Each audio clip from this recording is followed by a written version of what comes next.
Mr. Utterson the lawyer was a man of a rugged countenance that was never lighted by a smile. Cold, scanty and embarrassed in discourse, backward in sentiment, lean, long, dusty, dreary, and yet somehow lovable. His friends were those of his own blood or those whom he'd known longest, and his affections, like ivy, grew with time. Hence, no doubt, the bond that united him to Mr. Richard Enfield, his distant kinsman, the well-known man about town. It was a nut to crack for many what these two could see in each other, or what subject they could find in common. It was reported by those who encountered them on their Sunday walks that they said nothing, looked singularly dull, and would hail with obvious relief the appearance of a friend. For all that, the two men put the greatest store by these excursions, counted them the chief jewel of each week, and not only set aside occasions of pleasure, but even resisted the calls of business that they might enjoy them uninterrupted. It chanced on one of these rambles that their way led them down a by-street in a busy quarter of London. The street was small and what is called quiet. On one corner, the street was broken by the entry of a court, and just at that point, a certain sinister building thrust forward its gable on the street. It was 2 stories high, showed no window, nothing but a door on the lower story, and a blind forehead of discolored wall on the upper, and bore in every feature the marks of prolonged and sordid negligence. The door, which was equipped with neither bell nor knocker, was blistered and distained. Mr. Enfield and the lawyer were on the other side of the street, but when they came abreast of the entry, the former lifted up his cane and pointed. "Did you ever notice that door?" he asked. And when his companion had replied in the affirmative, said, "It is connected in my mind with a very odd story." "Indeed," said Mr. Utterson. "And what was that?" "Well, it was this way," returned Mr. Enfield. "I was coming home from some place at the end of the world about 3 o'clock of a black winter morning, and my way lay through a part of town where there was literally nothing to be seen but lamps. All at once, I saw 2 figures. One, a little man who was stumping along eastward at a good walk, and the other, a girl of maybe 8 or 10, who was running as hard as she was able down a cross street. Well, sir, the 2 ran into one another naturally enough at the corner. And then came the horrible part of the thing. For the man trampled calmly over the child's body and left her screaming on the ground. Sounds nothing to hear, but it was hellish to see. It wasn't like a man. It was like some damned juggernaut. I shouted, took to my heels and collared the gentleman and brought him back to where there was already quite a group about the screaming child. He was perfectly cool and made no resistance, but gave me one look, so ugly that it brought the sweat out on me. The people who had turned out were the child's own family. Well, the child wasn't much the worse, more frightened. I had taken a loathing to my gentleman at first sight. So had the child's family, which was only natural. I never saw a circle of such hate-filled faces. And there was the man in the middle, with a kind of black, sneering coolness. But frightened, too, I could see that. But carrying it off, sir, like Satan. "If you choose to make capital of this accident," he said, "I am naturally helpless. No gentleman but wishes to avoid a scene. Name your figure." Well, we screwed him up to £100 for the child's family. He would clearly have liked to stick out, but there was something about the lot of us that meant mischief, and at last he struck. The next thing was to get the money. And where do you think he carried us but to that place with the door? Whipped out a key, went in, and presently came back with a matter of £10 in gold and a cheque for the balance on Coots drawn payable to bearer, and signed with a name that I can't mention, though it's one of the points of my story. But it was a name at least very well known and often printed. The figure was stiff, but the signature was good for more than that, if it was only genuine. I took the liberty of pointing out to my gentleman that the whole business looked suspicious, and that a man does not, in real life, walk into a cellar door at 4 in the morning and come out with another man's check for close upon £100. But he was quite easy and sneering. "Set your mind at rest," he said. "I will stay with you till the bank's open and cash the check myself." So we all set off and passed the rest of the night in my chambers, and next day, when we had breakfasted, went in a body to the bank. I gave in the check myself and said I had every reason to believe it was a forgery. Not a bit of it. The check was genuine. Pressed Mr. Utterson. "I see you feel as I do," said Mr. Enfield. "Yes, it's a bad story, for my man was a fellow that nobody could have to do with, a really damnable man. And the person that signed the check is the very pink of the proprieties, celebrated too. Blackmail, I suppose. An honest man paying through the nose for some of the capers of his youth. Blackmail House is what I call that place with a door in consequence." Mr. Utterson asked rather suddenly, "And you don't know if the signer of the check lives there?" "A likely place, isn't it?"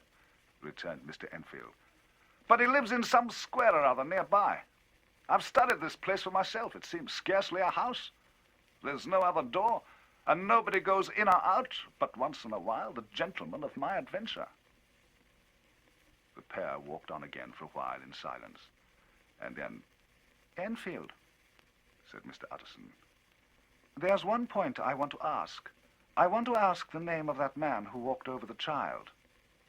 "Well," said Mr. Enfield, "I can't see what harm it would do. It was a man of the name of Hyde." Said Mr. Utterson. "What sort of a man is he to see?" "He's not easy to describe," Mr. Enfield said. "There's something wrong with his appearance.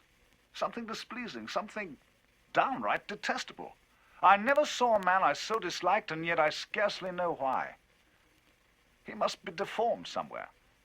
He gives a strong feeling of deformity, although I couldn't specify the point.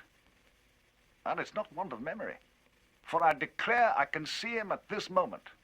Mr. Utterson again walked some way in silence, and obviously under a weight of consideration. "You are sure he used a key?" he inquired at last. "And although it must seem strange, but if I do not ask you the name of the other party, it's because I know it already. If you have been inexact on any point, you had better correct it." "I think you might have warned me," returned the other, with a touch of sullenness. "But I have been exact, as you call it. The fellow had a key, and what's more, he still has. I saw him use it not a week ago." Mr. Utterson sighed deeply, but said never a word, and the other man presently resumed, "I'm ashamed of my long tongue. Let us make a bargain never to refer to this matter again." "With all my heart," said the lawyer. "I shake hands on that, Richard." That evening, Mr. Utterson came home to his bachelor house in somber spirits and sat down to dinner without relish. After the cloth was taken away, he took up a candle and went into his business room. There he opened his safe and took from the most private part of it a document endorsed on the envelope as Dr. Henry Jekyll's will. He sat down with a clouded brow to study its contents. Mr. Utterson, though he took charge of it now that it was made, had refused to lend the least assistance in the making of it. The will provided not only that in the case of the decease of Henry Jekyll, all his possessions were to pass into the hands of his friend and benefactor Edward Hyde, but that in the case of Dr. Jekyll's disappearance or unexplained absence for any period exceeding 3 calendar months, the said Edward Hyde should step into the said Henry Jekyll's shoes without further delay and free from any burthen or obligation. This document had long been the lawyer's eyesore. It was his ignorance of Mr. Hyde that had previously swelled his indignation. Now, by a sudden turn, it was his knowledge. "I thought it was madness," he said to himself, as he replaced the obnoxious paper in the safe. "And now I begin to fear its disgrace." With that, he blew out his candle, put on a greatcoat, and set forth in the direction of Cavendish Square, that citadel of medicine, where his friend, the great Dr. Lanyon, had his house and received his patients. If anyone knows, it will be Lanyon, he thought. The solemn butler knew and welcomed him. he was subjected to no stage of delay, but ushered direct from the door to the dining room where Dr. Lanyon sat alone over his wine. This was a hearty, healthy, dapper, red-faced gentleman with a shock of hair prematurely white and a boisterous and decided manner. At sight of Mr. Utterson, he sprang up from his chair and welcomed him with both hands. After a rambling talk, the lawyer led up to the subject which so disagreeably preoccupied his mind. "I suppose, Lanyon," he said, "you and I must be the two oldest friends that Henry Jekyll has." "I wish the friends were younger," chuckled Dr. Lanyon. "But I suppose we are. And what of that? I see little of him now." "Indeed," said Utterson. "I thought you had a bond of common interest." "We had," was his reply. "But Henry Jekyll's become too fanciful for me. Such unscientific balderdash." "Did you ever come across a protege of his, one Hyde?" asked Utterson. "Hyde?" repeated Lanyon. "No, never heard of him." That was the amount of information that the lawyer carried back with him to his great, dark bed, on which he tossed to and fro until the small hours of the morning began to grow large. It was a night of little ease to his toiling mind, toiling in mere darkness and besieged by questions. If he could but once set eyes on Mr. Hyde, he thought the mystery would lighten and perhaps roll altogether away, as was the habit of mysterious things when well examined. He might see a reason for his friend's strange preference or bondage, and even for the startling clauses of the will. And at least, it would be a face worth seeing. The face of a man who was without mercy, a face which had but to show itself to raise up in the mind of the unimpressionable Enfield a spirit of enduring hatred. From that time forward, Mr. Utterson began to haunt the door in the by-street. In the morning before office hours, at noon when business was plentiful, and at night under the face of the fog city moon, and at hours of solitude or concourse, the lawyer was to be found at his chosen post. If he be Mr. Hyde, he had thought to himself, I shall be Mr. Seek. And at last his patience was rewarded.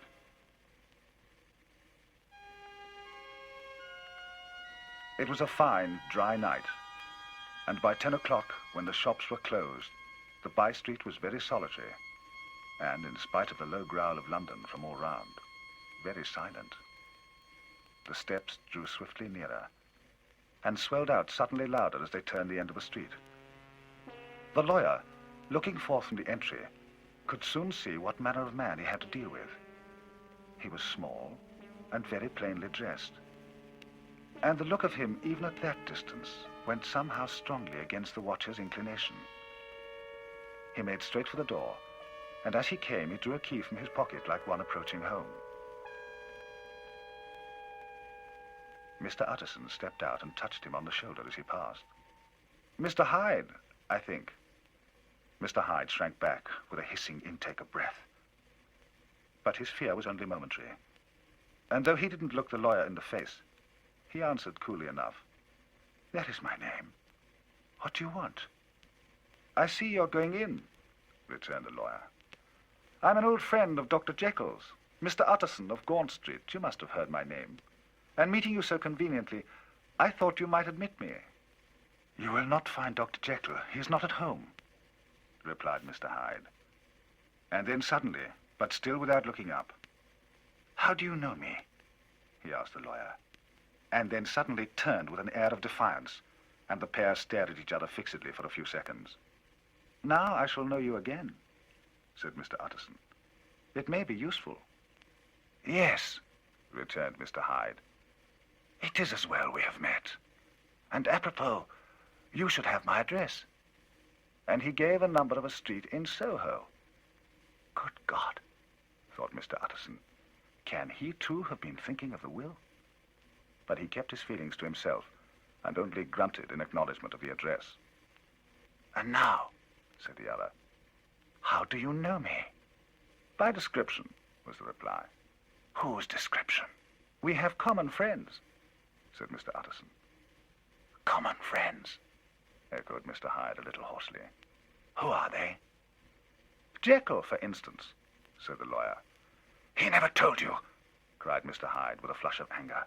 "I did not think you would have lied." come, said Mr. Utterson. That is not fitting language.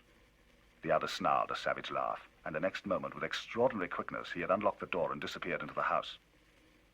The lawyer stood a while when Mr. Hyde had left him, and then slowly walked away, pausing every step or two in mental perplexity. The problem he was thus debating as he walked was one of a class that is rarely solved. Mr. Hyde was pale and dwarfish. He gave an impression of deformity without any nameable malformation. He had a displeasing smile.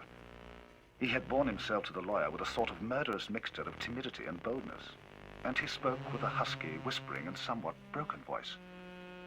All these were points against him, but not all of these together could explain the hitherto unknown disgust, loathing, and fear with which Mr. Utterson regarded him. There must be something else, thought the perplexed gentleman. There's something more, if I could find a name for it. The man seems hardly human. My poor Harry Jekyll. If ever I read Satan's signature upon a face, it's on that of your new friend. Round the corner from the by-street, there was a square of handsome houses. At one house, Mr. Utterson stopped and knocked. A well-dressed servant opened the door. "Is Dr. Jekyll at home, Poole?" asked the lawyer. "I will see, Mr. Utterson," said Poole, admitting the visitor into a large, low-roofed, comfortable hall. "Will you wait here by the fire, sir?" This hall, in which he was now left alone, was a pet fancy of his friend the doctor's, and Utterson himself was wont to speak of it as the pleasantest room in London. But tonight there was a shudder in his blood. The face of Hyde sat heavy on his memory. He felt a nausea and distaste of life. And in the gloom of his spirits, he seemed to read a menace in the flickering of the firelight on the polished cabinets and the uneasy starting of the shadow on the roof. He was ashamed of his relief when Poole presently returned to announce that Dr. Jekyll had gone out. "I saw Mr. Hyde go in by the old dissecting room door, Poole," he said. "Is that right, when Dr. Jekyll is not at home?" "Oh, quite right, Mr. Utterson, sir. Mr. Hyde has a key." "Your master seems to repose a great deal of trust in that young man, Poole." "Yes, sir, he do indeed. We all have orders to obey him." "I do not think I've ever met Mr. Hyde," said Utterson. "Oh, dear, no, sir. He never dines here," replied the butler. "Indeed, we see very little of him on this side of the house. He mostly comes and goes by the laboratory." "Well, good night, Poole. Good night, Mr. Utterson." And the lawyer set out homeward with a very heavy heart. Poor Harry Jekyll, he thought.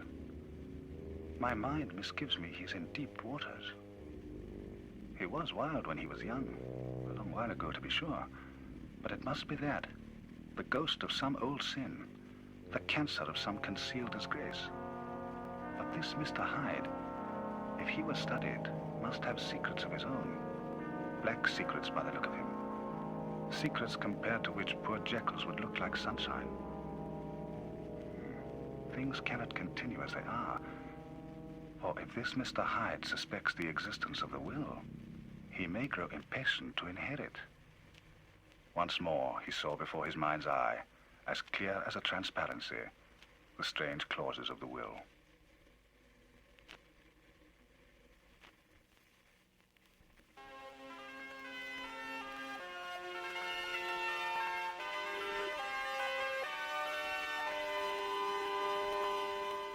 I, Henry Jekyll, was born in the year 1836 to a large fortune, inclined by nature to industry, fond of the respect of the wise and good among my fellow men, and with every guarantee of an honorable and distinguished future. And indeed, the worst of my faults was a certain impatient gaiety of disposition, such as has made the happiness of many, but such as I found it hard to reconcile with my imperious desire to carry my head high, and to wear a more than commonly grave countenance before the public. Hence it came about that I concealed my pleasures, and that when I reached years of reflection and began to look round me and take stock of my progress and position in the world, I stood already committed to a profound duplicity of life. Many a man would have even blazoned such irregularities as I was guilty of, but from the high views that I had set before me, I regarded and hid them with an almost morbid sense of shame. It was thus rather the exacting nature of my aspirations than any particular degradation in my faults that made me what I was, and severed in me those provinces of good and ill which divide and compound man's dual nature. Though so profound a double dealer, I was in no sense a hypocrite. Both sides of me were in dead earnest. I was no more myself when I laid aside restraint and plunged in shame than when I labored in the relief of sorrow and suffering. And it chanced that the direction of my scientific studies, which led wholly towards the mystic and the transcendental, reacted and shed a strong light on this consciousness of the war within myself. With every day, and from both sides of my intelligence, moral and intellectual, I drew steadily nearer to the truth that man is not truly one, but truly two.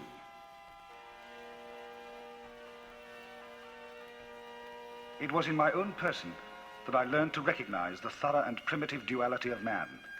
I saw that of the two natures that contended in the field of my consciousness, even if I could rightly be said to be either, it was only because I was radically both. And from an early date, even before the course of my scientific discoveries had begun to suggest the most naked possibility of such a miracle, I had learned to dwell with pleasure as a beloved daydream on the thought of the separation of these elements. If each, I told myself, could but be housed in separate identities, life would be relieved of all that was unbearable. The unjust might go his way, delivered from the aspirations and remorse of his more upright twin, and the just could walk steadfastly and securely on his upward path, doing the good things in which he found his pleasure, and no longer exposed to disgrace and penitence by the hand of this extraneous evil. It was the curse of mankind that in the agonized womb of consciousness these polar twins should be continuously struggling. How then could they be disassociated? I was so far in my reflection when a light began to shine upon the subject from the laboratory table. I managed to compound a drug by which Jekyll could be dethroned from his supremacy and a second form and countenance substituted, none the less natural to me because it was the expression of the lower elements in my soul. I hesitated long before I put this theory to the test of practice. I knew well that I risked death, but the temptation of a discovery so singular and profound at last overcame the suggestions of alarm. I had long since prepared my tincture. I purchased at once from a firm of wholesale chemists a large quantity of a particular salt which I knew from my experiments would be the last ingredient required. And late one night, I compounded the elements, watched them boil and smoke together in the glass, and when the ebullition had subsided, drank off the potion. The most racking pain succeeded, a grinding in the bones, deadly nausea, and a horror of the spirit that cannot be exceeded at the hour of birth or death. Then these agonies began swiftly to subside, and I came to myself as if out of a great sickness. There was something strange in my sensations, something indescribably new, and from its very novelty, incredibly sweet. I felt younger, lighter, happier in body. Within, I was conscious of a heady recklessness, a current of disordered sensual images running like a mill race in my fancy, a solution of the bonds of obligation, an unknown but not innocent freedom of the soul. I knew myself at the very first breath of this new life to be more wicked, tenfold more wicked, sold a slave to my original evil. And the thought at that moment braced and delighted me like wine. I stretched out my hands, exulting in the freshness of these sensations. And in the act, I was suddenly aware that I had grown smaller. There was no mirror in my room, so I determined, flushed as I was with hope and triumph, to venture in my new shape as far as my bedroom. I crossed the yard, stole through the corridors, and coming to my room, I saw for the first time the appearance of Edward Hyde.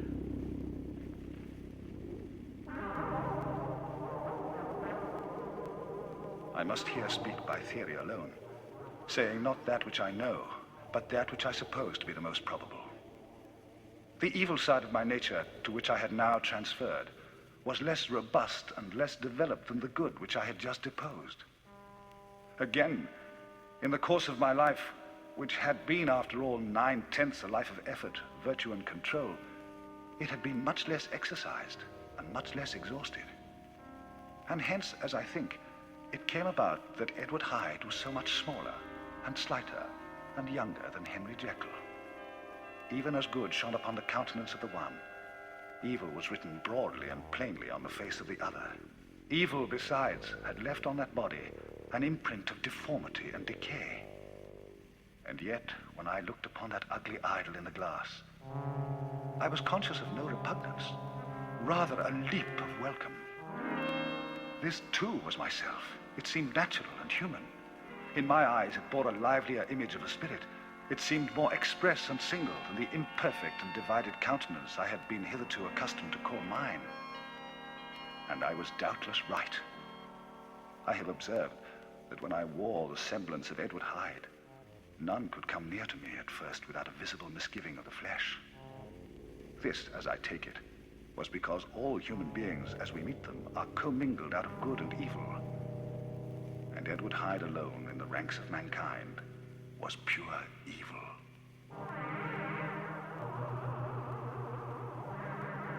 I lingered but a moment at the mirror. The second and conclusive experiment had yet to be attempted. It yet remained to be seen if I had lost my identity beyond redemption and must flee before daylight from a house that was no longer mine. And hurrying back to my cabinet, I once more prepared and drank the cup. Once more suffered the pangs of dissolution, and came to myself once more with the character, the stature, and the face of Henry Jekyll.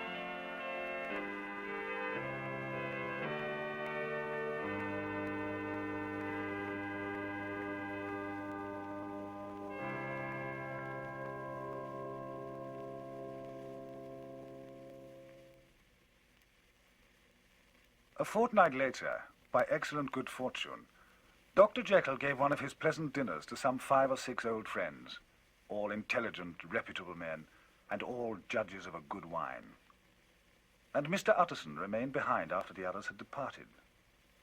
Dr. Jekyll sat on the opposite side of the fire, a large, well-made, smooth-faced man of 50, with something of a slyish cast, perhaps, but every mark of capacity and kindness. You could see by his looks that he cherished for Mr. Utterson a sincere and warm affection. "I've been wanting to speak to you, Jekyll," began the lawyer. "You know that will of yours." A close observer might have gathered that the topic was distasteful, but the doctor carried it off gaily. "My poor Utterson," said he, "you are unfortunate in such a client. I never saw a man so distressed as you were by my will, unless it were that hide-bound pedant Lanyon at what he calls my scientific heresies. You know I never approved of it," pursued Utterson. "Yes, certainly I know that," said the doctor, a trifle sharply. "You have told me so." "Well, I tell you so again," continued the lawyer. "I've been learning something of young Hyde." The large, handsome face of Dr. Jekyll grew pale to the very lips, and there came a blackness about his eyes. "I do not care to hear more," said he. "What I have heard was abominable," said Utterson. "You do not understand my position," returned the doctor, with a certain incoherency of manner. "I am painfully situated, Utterson. My position is a very strange one. It cannot be helped by talking." "Jekyll," said Utterson, "you know me. I'm a man to be trusted. Make a clean breast of this in confidence, and I make no doubt I can get you out of it." "My good Utterson, this is very good of you. This is downright good of you. And just to put your good heart at rest, I will tell you one thing. The moment I choose, I can be rid of Mr. Hyde. I give you my word upon that." Utterson reflected a little, looking into the fire. "I have no doubt you're perfectly right," he said at last, getting to his feet. "Well, but since we have touched upon this business, and for the last time, I hope," continued the doctor, "there is one point I should like you to understand. I have really a very great interest in poor Hyde. I know you have seen him, he told me so, and I fear he was rude. But I do sincerely take a very, very great interest in that young man. And if I am taken away, Utterson, I wish you to promise me that you will bear with him and get his rights for him. I think you would if you knew all. And it would be a weight off my mind if you could promise. I can't pretend that I shall ever like him, said the lawyer. I don't ask that, pleaded Jekyll, laying his hand upon the other's arm. I only ask for justice. I only ask you to help him for my sake, when I am no longer here. Utterson heaved an irrepressible sigh. Well, said he, I promise.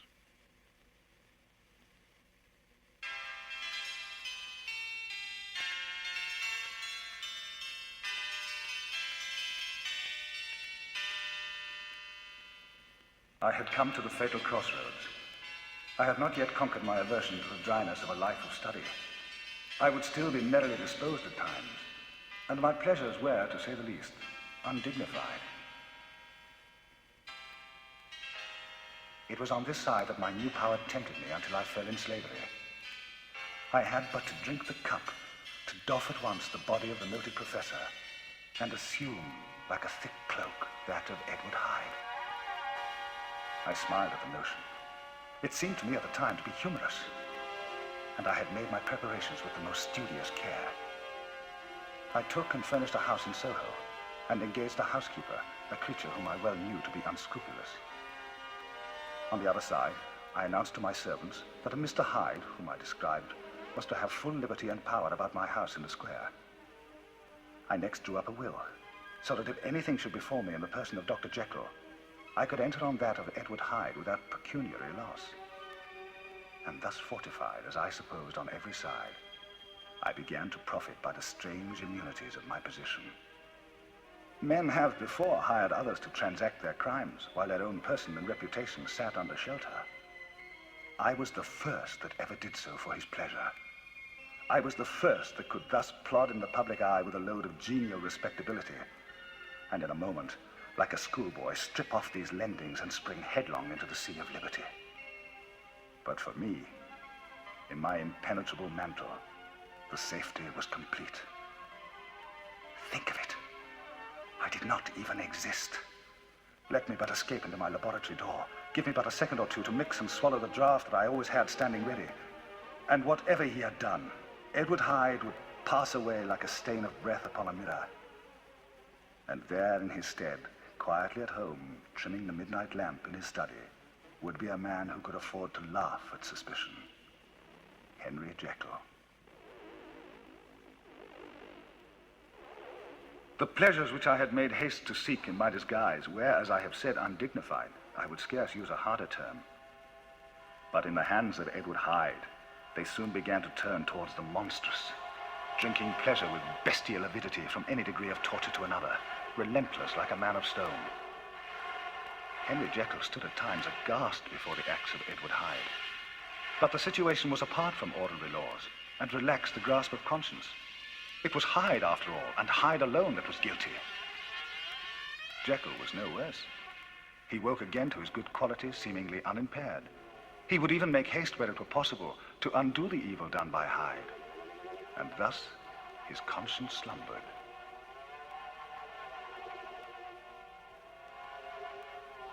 But after I had been out for one of my adventures and had returned at a late hour, I woke the next day in bed with somewhat odd sensations. I looked about me.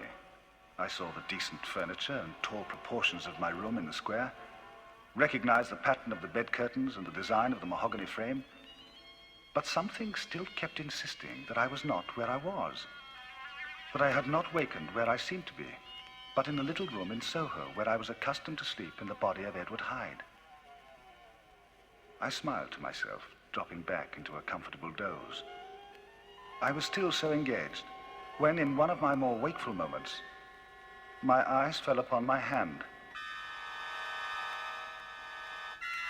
Now, the hand of Henry Jekyll was professional in shape and size. It was large, firm, white, and comely. But the hand which I now saw clearly enough in the yellow light of a mid-London morning was lean, corded, knuckly, of a dusky pallor, and thickly shaded with a swart growth of hair. It was the hand of Edward Hyde.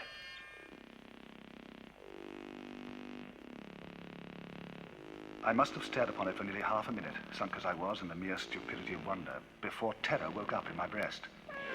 Bounding from my bed, I rushed to the mirror. At the sight that met my eyes, my blood was changed into something exquisitely thin and icy. Yes, I had gone to bed Henry Jekyll. I had awakened Edward Hyde. How was this to be explained?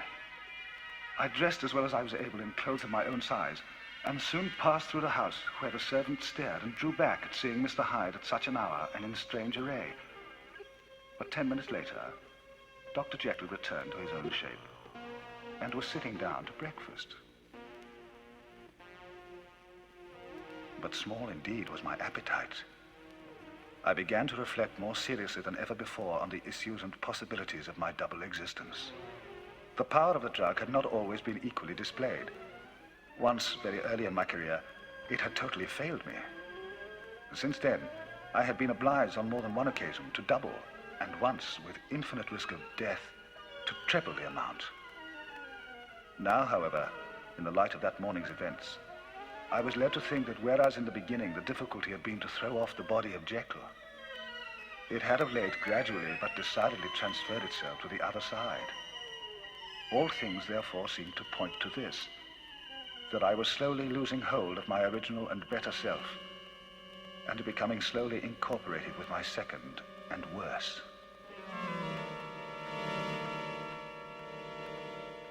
Between these two, I now felt I had to choose. To cast in my lot with Jekyll was to sacrifice those appetites in which I had long secretly indulged and had of late begun to pamper. To cast it in with Hyde was to sacrifice 1,000 interests and aspirations, and to become at a blow and forever despised and friendless. I preferred the elderly doctor, surrounded by friends and cherishing honest hopes, and bade a resolute farewell to the liberty, comparative youth, and light step, leaping pulses and secret pleasures that I had enjoyed in the disguise of Hyde. I made this choice, perhaps with some unconscious reservation, for I neither gave up the house in Soho, nor destroyed the clothes of Edward Hyde, which still lay ready in my cabinet. For 2 months, I was true to my determination, but time began at last to obliterate the freshness of my alarm. I began to be tortured with throes and longings, as of Hyde struggling after freedom. And at last, in an hour of moral weakness, I once again compounded and swallowed the transforming draught.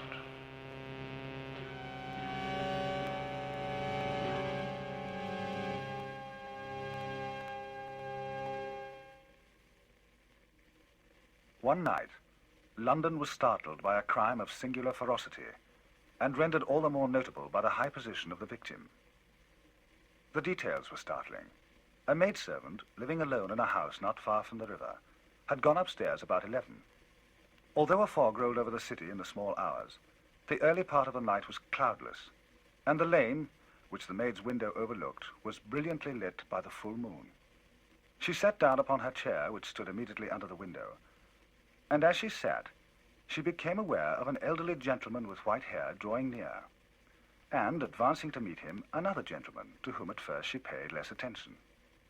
The older man bowed and accosted the other with politeness. From his pointing, it appeared as if he were only inquiring his way. Presently, her eye wandered to the other, and she was surprised to recognize in him a certain Mr. Hyde, who had once visited her master, and for whom she had conceived a dislike. He had in his hand a heavy cane, and seemed to listen with an ill-contained impatience. And then, all of a sudden, he broke out in a great flame of anger, stamping with his foot, brandishing the cane, and carrying on like a madman. The old gentleman took a step back with the air of one very much surprised and a trifle hurt. And at that, Mr. Hyde clubbed him to the ground. The next moment, with ape-like fury, he was trampling his victim underfoot and hailing down a storm of blows under which the bones were audibly shattered and the body jumped upon the roadway. At the horror of these sights and sounds, the maid fainted. When she came to and called for the police, the murderer was gone, but there lay his victim in the middle of the lane, incredibly mangled.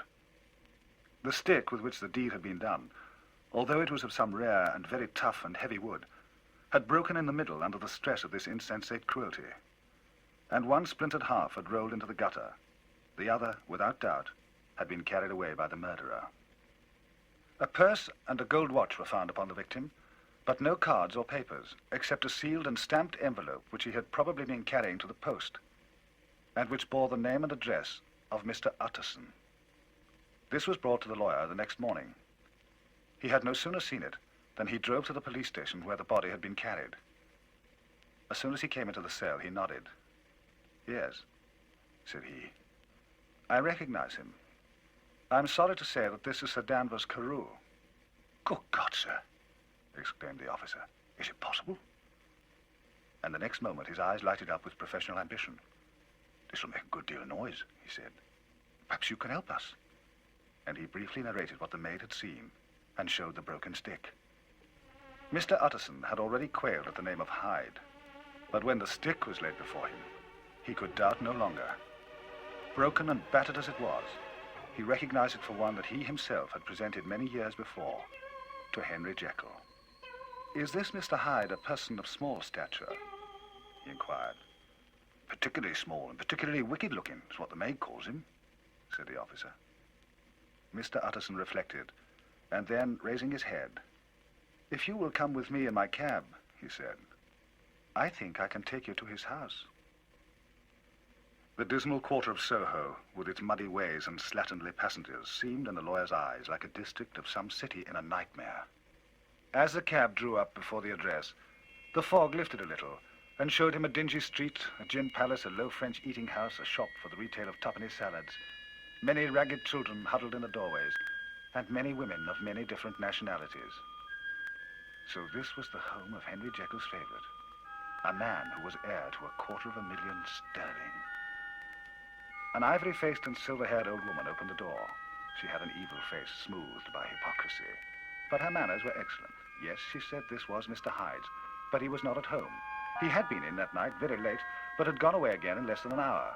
There was nothing strange in that. His habits were very irregular, and he was often absent. For instance, it was nearly 2 months since she'd seen him till yesterday. "Very well, then. We wish to see his rooms," said the lawyer. And when the woman began to declare it was impossible, said, "I had better tell you who this person is. This is Inspector Newcomb of Scotland Yard." A flash of odious joy appeared upon the woman's face. "Ah," said she. "Is he in trouble? What's he done?" Mr. Utterson and the inspector exchanged glances. "He doesn't seem a very popular character," observed the latter. "And now, my good woman, just let me and this gentleman have a look about us." In the whole extent of the house, which but for the old woman remained otherwise empty, Mr. Hyde had only used a couple of rooms, but these were furnished with luxury and good taste. A closet was filled with wine, the plate was of silver, a good picture hung upon the walls, a gift Utterson supposed from Henry Jekyll, who was much of a connoisseur, and the carpets were of many plies and agreeable in color. At this moment, however, the rooms bore every mark of having been recently and hurriedly ransacked. Clothes lay about the floor with their pockets inside out, drawers stood open, and on the hearth there lay a pile of grey ashes, as though many papers had been burned. From these embers, the inspector disinterred the butt of a green checkbook which had resisted the action of the fire. The other half of the stick was found behind the door, and as this clinched his suspicions, the officer declared himself delighted. A visit to the bank, where several £1,000s were found to be lying to the murderer's credit, completed his gratification. "You may depend upon it, sir," he told Mr. Utterson. "I have him in my hand. He must have lost his head, or he'd never have left the stick, or, above all, burnt a checkbook. Why, money's life to the man. We've nothing to do but wait for him at the bank and get out the handbills." This last, however, was not so easy an accomplishment, for Mr. Hyde had never been photographed, and the few who could describe him differed widely. Only on one point were they agreed, and that was the haunting sense of unexpressed deformity with which the fugitive impressed his beholders.